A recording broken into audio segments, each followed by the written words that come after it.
Well, it's really cool. Look, we're in a crisis right now, like a true climate, ocean, marine life crisis. And what people don't realize is that the plastic problem isn't just big chunks of plastic. We're dealing with microplastics.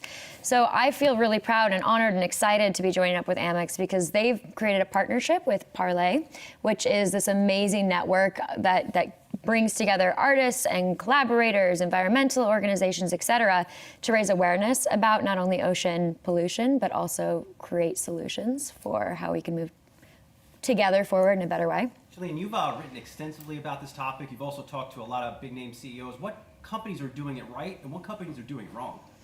Well, look, there's a lot of companies that are taking steps forward, and there's always room for growth, right? And I think one thing that's easy to lose track of is radicalism. It's really easy to say we're not doing enough and we need to be taking bigger steps, which we do need to take bigger, bolder steps. But small steps along the way are really what will create incremental and progressive change. If you turn the wheel super fast, we're gonna run off the freeway. But if you turn it slowly, then a lot will shift.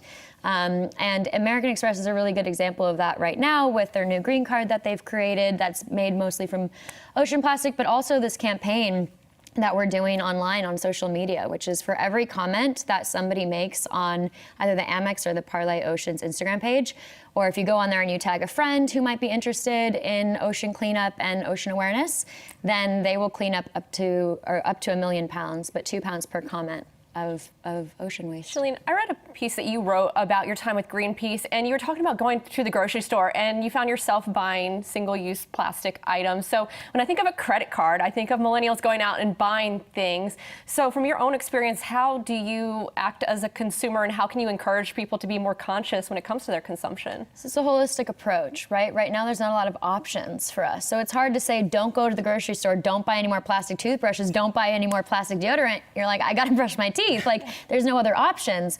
So what we need right now is for consumers as well as corporations to work together and to innovate, to find new products, to find new.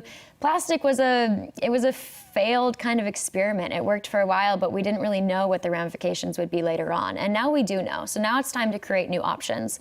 And that's where I think, like the power of money and the power of credit cards and the power of our voices and our integrity in saying this is what we want as consumers. We're giving you we're asking for you for a solution, and corporations can now come together and become the innovators of tomorrow. As you watch what is playing out with the 2020 campaign, I'm curious whether you think that this topic has been at the fore often enough and whether there are any candidates that you like what they've said on the issue. Well, I'm not going to talk about what candidates I like to say on the issue right now, but I will say that I think it is being talked about more than it has in previous elections. Is it being talked about enough? I don't know. I think it's, that's... Our politicians talk about what we make enough noise about on the ground. And I think that the more noise we make as people and say this is an issue that really matters to us, not necessarily because it's affecting our lives directly right now, but it's definitely going to affect future generations, the more our politicians will have to speak on the topic. You've done also a lot of trips. You mentioned this is a crisis. How bad is it out there in our oceans? It's bad, man. Equivalent of 1 truckload of plastic enters the ocean every minute. There's enough plastic in our oceans to circle the world over 400 times. And these are rough estimates, right? But being out there myself, again, when we think of plastics, we think of giant objects floating in the middle of the sea. But the real crisis is microplastics, which we can't see. So I was out in the middle of the Atlantic, and it's gorgeous and turquoise blue water, 90 degrees. You jump in, it's clear as day, and then you take your hand and you siphon through the water, and there are thousands of pieces of plastic on your palm. And that's the crisis that we're facing. It's right now we don't actually have the technology to clean up the oceans in the way that we need to, on the scale that we need to, and that's where the innovation comes in.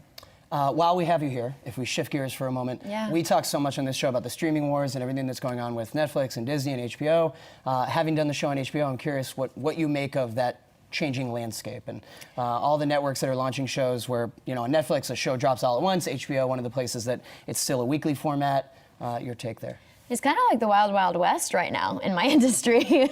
There's not really any right way or wrong way to do it. People are just experimenting, and look, it's like social media or it's, new technology, and whatnot brings the availability for a landscape that is totally novel in every single way possible. So for me as an actor, I think it's exciting because it just means there's more job opportunities for people to create. There's more opportunities for people at home to kind of choose their own adventure, if you will, when it comes to consuming media and consuming films and television shows. But it's wild. It's kind of fun to sit back and witness a little bit. I don't really have a take on which one's better or Sounds worse. like a great time to be a creator. Wild West. It's a great time to be a creator, but I also love movie theaters. So, Oh, yes. you know, the whole streaming war is cool, but like, don't take our theaters away. I get teased on this show for how much I go to see movies. Oh, it's everything. It's so Love theaters. romantic.